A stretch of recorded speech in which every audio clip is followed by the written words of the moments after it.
almost impossible for anything to matter to someone who doesn't believe that they matter. That's the first principle. It's almost impossible for any strategic priority, any big goal to matter when someone doesn't feel like they matter. The second is people won't care until they feel cared for. When people feel like they can be replaced, they will act like they can be replaced. They won't show up, they won't commit, they'll look for someone else to work. But when people feel irreplaceable, they act irreplaceable. And that's that feeling of feeling needed. So noticed, affirmed, and needed. Most behavioral issues in organizations are actually anti-mattering issues, I find at their core. Feelings of invisibility often result in acts of desperation. Almost all people problems are systems cultural problems when you get down to its core. Oftentimes, we leave the most important things in our organizations up to intuition, like leadership and caring for people, but intuition does not scale. One of the first things organizations do is they start thinking, how can we make sure that we pay people more, which is great. How can we make sure people can work from home or remotely, or worker flexibility, which is great. How can we make more humane policies, which are all great. The problem is over 50 years of motivation research in work has found that when you just do those things, what happens is that you get a workforce that's not dissatisfied.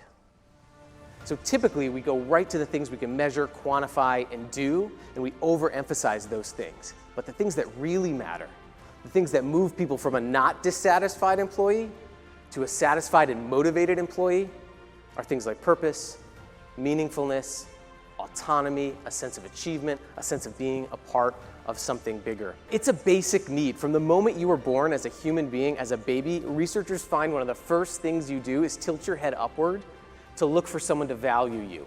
In fact, we have an instinct to search for mattering before we search for food, and that never goes away. That seeking system as human beings. The people on your teams are seeking to feel valued, and that's what mattering is. When we create mattering in work, we're tapping into something primally human. Mattering is the belief that we're a significant part of the world around us that comes from two things: feeling valued and knowing exactly how we add value. The most finite resource on the planet for you, your people, is attention. And so when things happen, what do? We focus all of our attention on what we have to do, how we're going to get through it. And when we focus all of our attention on our what and our hows, we deplete the available attention. We have to focus on our why and our who, and we get a split, or we're at risk to get this split. Anybody can copy what you do, but nobody can copy why you do it and who does it with you. There's a big difference between knowing somebody and noticing them. You can know your best friend, but not notice that they're struggling. You can know your team, but again, not notice that someone's parent is in the hospital, or not notice that they've been struggling on a project. Noticing is the deliberate act of seeing and remembering people's personal details, how they're doing, thinking about them, and offering a deliberate action to show them that they're thought about. Psychologically beneficial affirmation is when somebody shows us specifically how our specific unique strengths make a specific unique difference.